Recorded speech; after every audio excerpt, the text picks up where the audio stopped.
welcome everyone. I am Sander from the Fanbot, and across from me here on my screen is Chris. Hello, Chris. Hello, Sander. Hello, and today we will be talking about the upcoming Game of Thrones episode. Because it's a great pleasure to watching in advance. Yes, Chris here is a very special snowflake, and he got to watch the episode before it aired. So we are going by his impression of the episode, because obviously I haven't seen it. No, you haven't. You bastard. Anyway, Chris, what was the episode called? The episode was called The Wars to Come. That was the first episode. The Wars to Come, okay. Yes. And how does Season 5 start off? The season starts off with a flashback that happened long before anything that ever happened in the show, so that's a great way to get you back up to the future of the episodes. So it starts off with Cersei as a little girl and her friend, who remains nameless and has probably does have a name in the books. But undoubtedly, everyone has a name in the books. Yeah, exactly. They made the right choice of not showing her off. Anyway, she visits this old lady called Maggie, who is probably a witch, and she offers Cersei 3 predictions based on her future, and in return for a little blood. She's a creepy witch. She drinks Cersei's blood because she's nasty. And the predictions are initially, they sound quite nice, and then they turn gnarly. For the people who haven't read the books, obviously, you should have tuned out before you ever got to this page, but... we should probably mention that, spoilers, lots of them. Spoilers, you guys. Lots of spoilers, probably. Anyway, continue. Anyway, so she tells Cersei, very simply and very briefly, well, you will marry the king, so that's great, but the king will have 32 kids, and he will have no kids with you, and you will have 3 kids, and they will all die. But you will be queen, so that's good for you. Imagine the groceries for 32 kids. So Cersei is looking all nasty, and then her friends pull her out of the hut, and the witch Maggie starts cackling, and everybody's freaked out. Huh. So that's the first scene of the episode. Okay. After that, I have to think what happens after that. Clearly the episode made an impression. It did make an impression. There were a couple of noteworthy scenes that I'd just like to cover beforehand. Sure. So Tyrion, everybody remembers the last episode of last season where Tyrion killed Tywin and Shay, but Shay was just a horse, and who cares? Yeah, that was a little bit, and that was handled a little better in the books, I guess. But no, I like the way it was handled in the series. Well, they handled the relationship better in the series, but they handled the reason for the murder better in the books. Maybe, but the thing I liked about the way the murder itself was executed in the show was that they didn't talk, and it was very, it was more visceral to me in the show. Oh, yeah, okay, so it's more of a... They rely more on the visuals, you mean? Yeah. Okay, yeah. It's doable for a show. Obviously, in the books, just describing someone murdering someone else is less gripping, but it worked very well for the show. Anyway, so Tyrion kills Tywin, and then he and Varys, unlike in the books, because Varys stays in King's Landing in the books, but in the show he travels with Tyrion to Astapor. Wait, does he? No, I thought he traveled with him in the books as well. Did he? Oh, I thought he didn't. Oh, no, wait, you're right. He winds up with Yeah, okay, continue. Anyway, Varys travels with Tyrion to Pentos, not Astapor, sorry, that's another slave city, to Pentos, at the estate of Illyrio Mopatis, if I remember correctly, who was introduced to us in the first season, who gave... Yeah, for those of you who don't remember, he was the guy who when we were first introduced to Daenerys, she was staying with him. Yeah, he was a rich, fat bastard. He gave her the dragon axe, didn't he? Yeah, he did.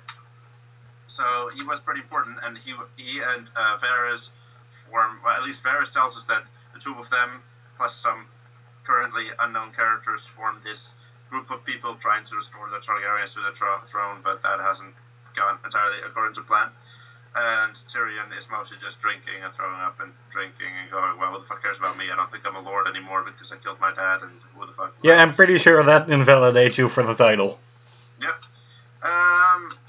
So after that scene where the two of them talk and Varys tries to explain why he thinks Daenerys is the rightful heir to the throne and why she would be the right ruler because she could get so many people to follow her and people to like her, but she could still control the royals, according to Varys, which, I mean, I highly doubt. We've all seen how great she is with politics. which shows up in the next scene actually, where so we cut from the bento scene and we go straight to Marine, and we catch up with Daenerys and her good friend and our Dutch actor's great stint in Game of Thrones, Dario Naharis and Daenerys having a little conversation.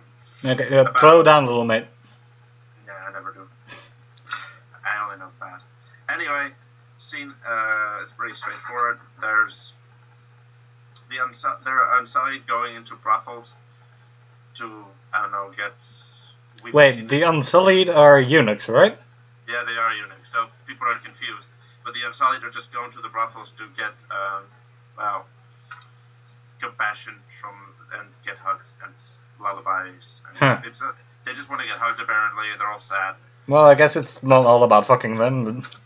Anyway, there's this Unsullied who goes into a brothel, gets hugged, and the horse sings to him, and then a member of the Second Sons mercenary corporation company walks in, slits his throat, and then we cut to Daenerys and Dario discussing that members of the Second Sons and old adherents of the slaver empire in Marine are still, trying to throw her back out.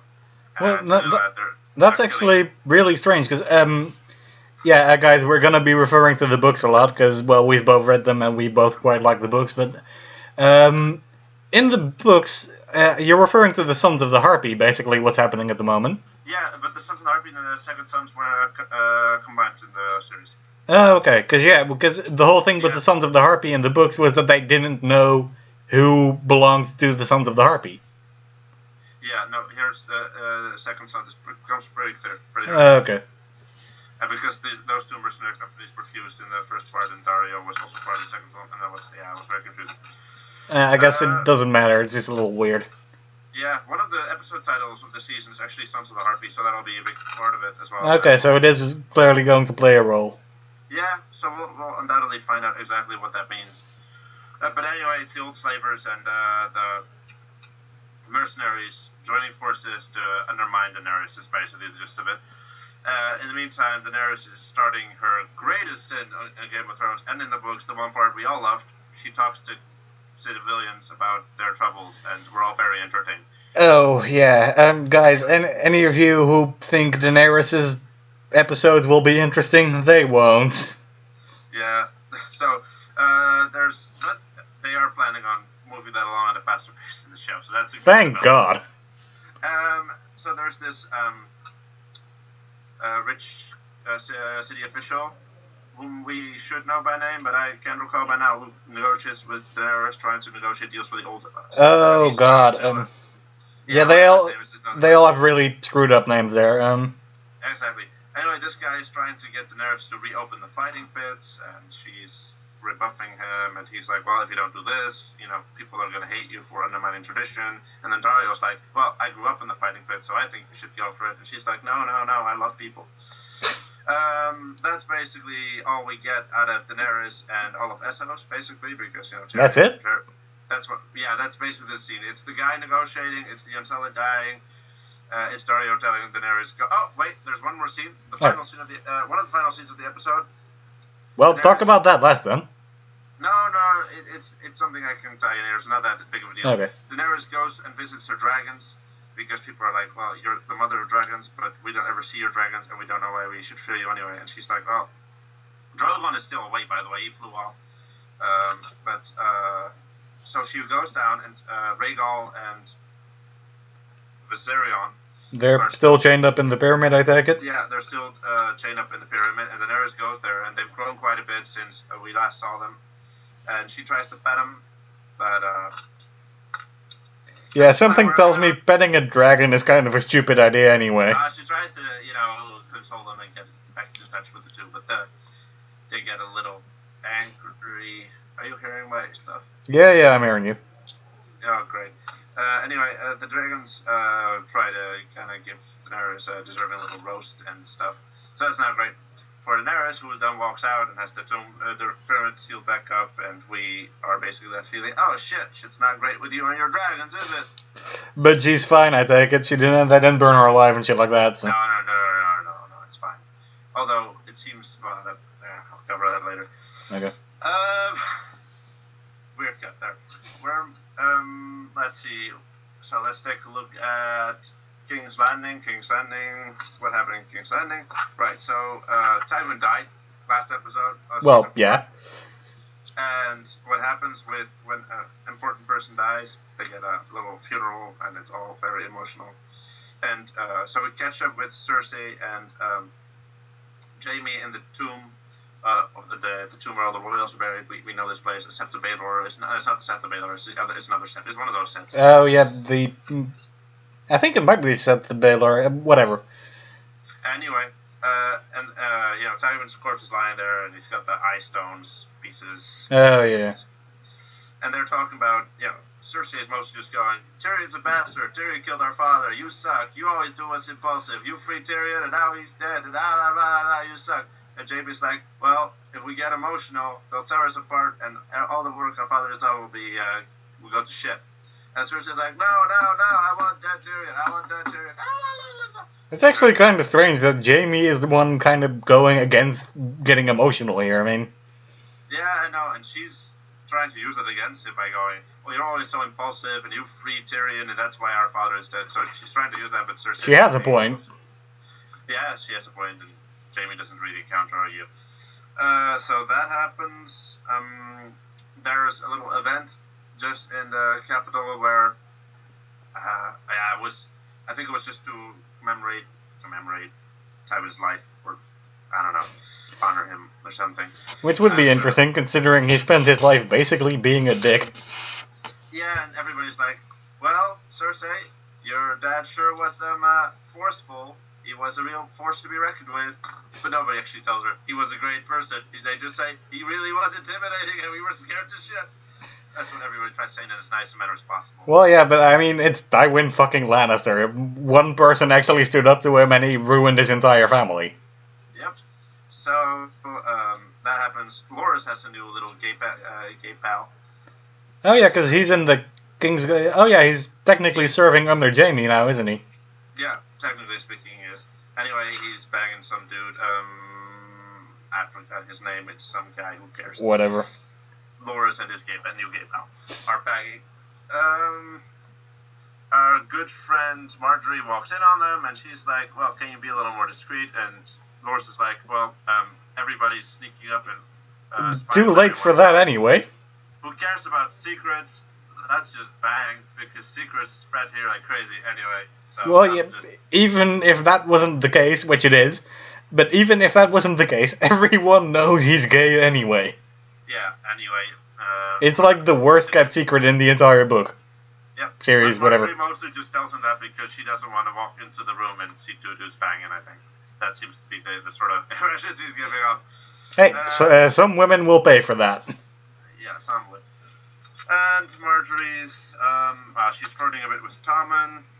Oh, yeah, because she's kind of lost her chance at the throne at the moment, so...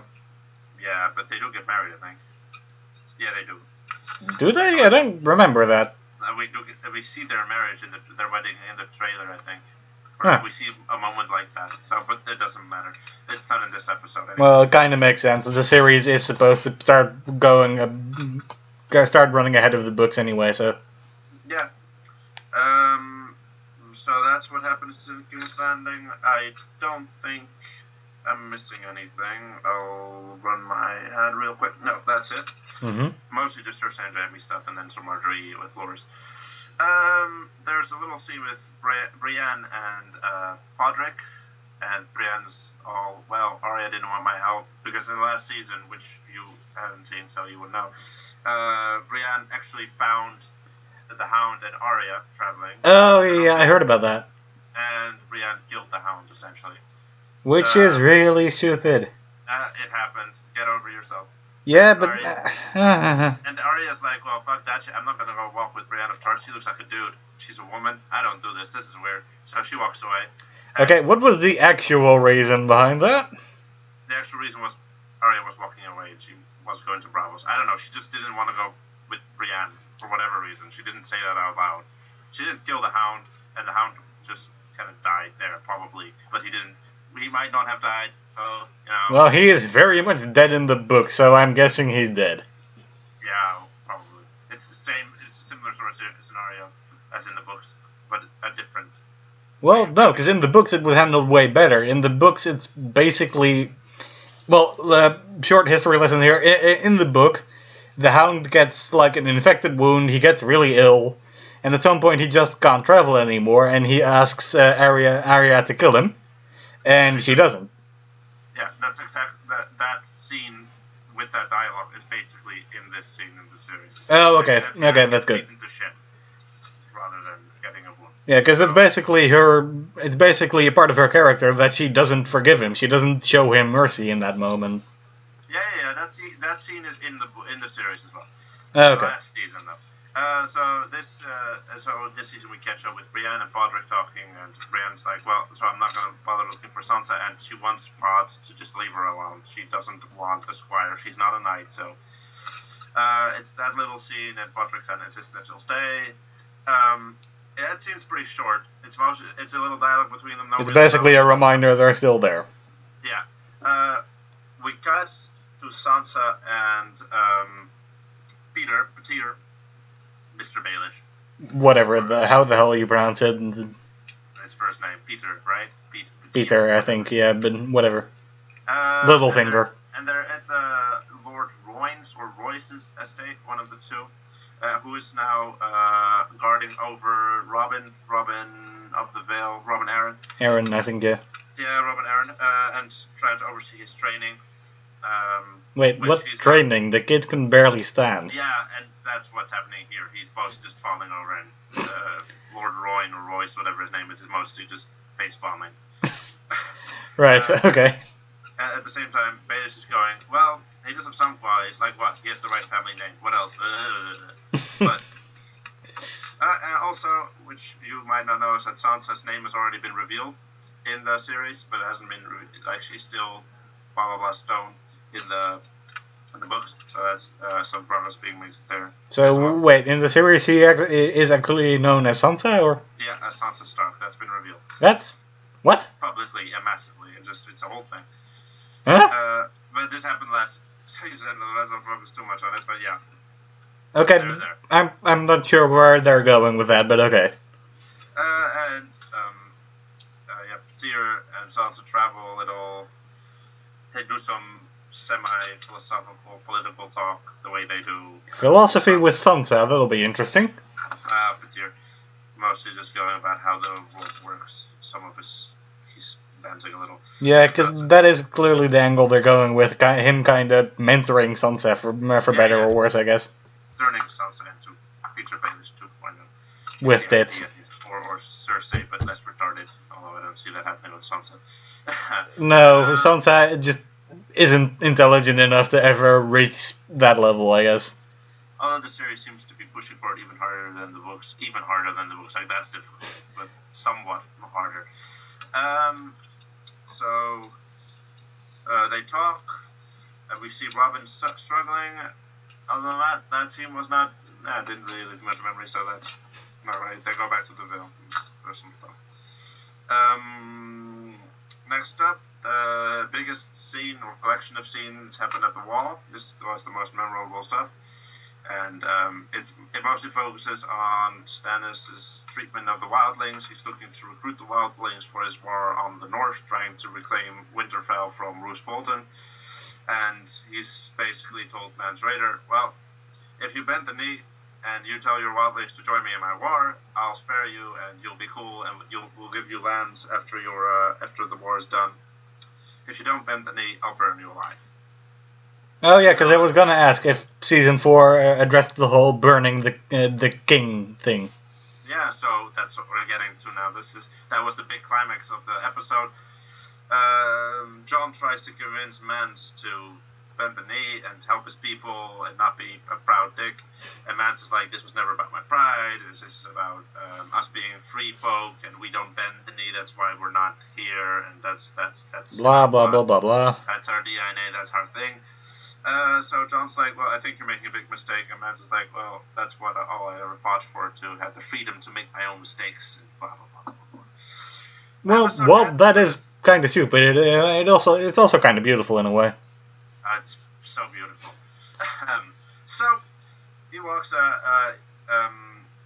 Miss Melisandre goes, well, look at this, wildling buddies. Your king, he didn't bow. So what we're gonna do is we're gonna burn him alive, and then you can just swear your loyalty to this king, who is the true king, and who is the Azor Ahai reborn, and all of that, blah, blah, blah, and she does some stuff, and then we see Mans Raider burning alive, and he's screaming and shouting and getting scorched, and Jon shows him mercy, and it's the arrow, and it's the boom, and a bow, and Mans dies. And everybody's looking at him. Okay, maybe you can explain that part a little better. Right, so, Mans Raider doesn't bend the knee to Stannis. I was talking about the arrow part, but sure. Okay, well, it doesn't matter. Mans is burning.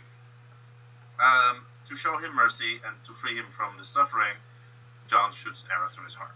Okay. That is the end of the episode. And that's it. That's the first episode of Season 5 of Game of Thrones. So, okay, what do you think? Well, it mostly sounds like just a reminder, basically. Kind of, hey, these characters are still here. Yeah, it's a slow episode. It's definitely an introduction back to the world. I guess that's not a bad thing, but... No, and they're mostly just hinting at developments to come, especially with Tyrion and... well, yeah, Tyrion does, at this point, have the most meaningful arc, I suppose. Yep, and then there's obviously the one major development up in the north, which, spoiler alert, not that big of a development, because Mans Raider doesn't actually die. Yeah, if I remember, it was the Lord of Bones in his place or something? Yeah, Rattleshirt was burned in his place. Yeah. Whoever Rattleshirt was. Well, the Lord of Bones. Was it? Was it the same character? Yeah, because he was named that because he had a shirt with all sorts of bone on it. Yeah, it's the Lord of Bones. Anyway, he was burned alive. And if you're wondering why that is, the answer is literally magic. Yeah, Melisandre did... They called it glamoured? Glamour, yeah. Yeah, Melisandre glamoured Rattleshirt to look like Mans, and gave Mans a little ruby that made him appear like Rattleshirt. Because apparently she can fucking do that. Yep, because she's magical. Yeah, for that matter, I'm not sure why anyone follows the old gods or the Seven or whatever. I mean, fuck them. Long live the Lord of Light. Yeah, magic, right? You can resist poison. I think you're basically fireproof. You get visions of the future, and oh yes, you have magic powers. Yep, I would go for that. So, Mans doesn't actually burn, but Rattleshirt burns his place, and that's the end. Yeah, so it's a slow episode. Apart from that, semi-big development. I liked it. The style's badly back. It's strong. We didn't get too much of a... No, we didn't really get any new actors, did we? No, we didn't look at Dorne much yet, which is a big thing. Yeah, they were hyping it up with the reveal of the Sand Snakes and stuff, and... Yeah. I'm still saying they completely fucked up the casting for the Sand Snakes, but... Yeah, I know. Anyway, Cersei does refer to Dorne when she talks about her sister, sorry, that's her daughter, Myrcella, and that she's in Dorne. She just references very briefly. That's about all we get, so... Yeah, well, they can explore that later. It's a bit of a throwaway line, I guess, but... Yeah, I mean, it's just guys, we did say something about this, I guess. It's an okay line. Nobody freak out when we're suddenly in Dorne, okay? Guys, don't worry. This place exists. We didn't make it up. No. Remember Oberyn? He came from this place. No, he wasn't just an Arab who somehow ended up in Game of Thrones. Although, to be fair, if that was the case, that would be way more interesting. Oh, yeah, that would be exciting. So, yeah. Okay. Well, I guess. What do you think they'll start off with next episode? What did they start off with next episode? I'm mostly looking forward to. I guess Tyrion is the most exciting arc. There'll be. Well, you mentioned they'll start their travels towards Marine, so maybe we'll also get a shot of is literally a look at what I can't remember. Have we seen Marine in the show? Yeah, we've seen Marine many times. Oh, yeah. The assault was very, very good. But no, we might get another look at the vanished guard of Daenerys, her best friend, right? Oh, fuck, Mormont, yeah. Yeah, Jorah Mormont. Actually, he should be showing up again pretty soon. Yeah, no, so I think he might be showing up next episode. That would be cool. What else might we be expecting? I imagine we'll be seeing Dorne, so that'll be cool. We didn't see much of Arya this episode, so no, but that's also the kind of the thing in the books. We see very little of Arya in the books. Yeah, but they're combining Feast for Crows with Dance of Dragons, so I'm sure we'll get some Arya. And we've already seen the trailer that she arrives at the House of Black and White, so that'll definitely be explored, and I'm sure... Oh, yeah, guys, for the ones of you not familiar with the books, you are going to love Arya's episodes. Yeah, she's great. So, we'll definitely see some of Arya next episode, I'm sure of that. What else? Stuff in the north, I don't think we'll see Winterfell, because Winterfell's kind of burnt to shit. Winterfell's kind of fucked in all sorts of interesting ways. Yeah, but there's no developments, real major developments in the books, I think, that they can explore right now. But I wouldn't be too surprised if we got a view of Theon's current predicament with Ramsay Bolton, because they highlighted it so much last season. Oh, yeah, guys, that shit doesn't improve. No, it only gets worse. But, he's already cut his dick off, so... How much worse can it really get? Yeah, he might start walking around again, so that'd be nice. And I'm sure that arc will be explored more because Theon has a bit of a role where he talks to Asha and stuff. Some of that stuff already happened last season, but I'm sure that will be explored more. For that matter, the whole thing with Mance not burning alive, you'll actually see him in Winterfell at some point. Yeah, as part. So there will be many things going on in Winterfell. But although, in hindsight, that was a really pointless thing in the book, so I'm not sure how they're going to handle that in the series. Well, I have to see. We already know Bran won't be appearing this season, so he won't be appearing next episode either. We can show that. Then again, that would be really boring, because Bran basically doesn't move for like 2 books. Yeah, so Bran doesn't get much attention yet. What other characters? Well, King's Landing... What are you expecting in King's Landing? I don't know. We'll see. What does happen in King's Landing? The High Sparrow and... Oh, shit, right, yeah. That guy's going to make make his entree. I think we'll be seeing him in next episode, actually. Yeah, we'll definitely see him. He's going to make they have a pretty big role this season. Like I said, lots of stuff in Dorne. Almost it was introduced to the little area, to that kingdom. So. And for the few of you who actually like Cersei, her world's going to be kind of shaken up. Yeah, that's going to happen this season. Actually, the Walk of Shame. The Walk of Shame, is that what it's called? I don't think that's what it's called in the books. That's basically what it is. It's her big thing, and then we won't spoil that. You'll see it eventually, but.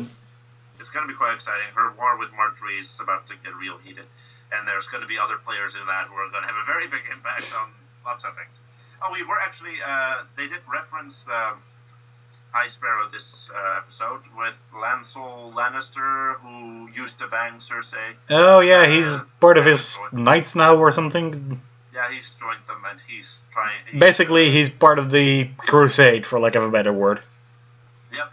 And he's apologizing to Cersei. Cersei's like, well, you don't need to apologize to me. And then he says he'll pray for Tywin's soul. And Cersei's like, well, it'll be a long time before Tywin Lannister's soul needs the likes of you to pray for him. And so she's mostly just waving him off. Which, who wouldn't? It's Lancel Lannister. Well, he's the only Lannister with a fucking backbone. Yep. And we've seen, we get our...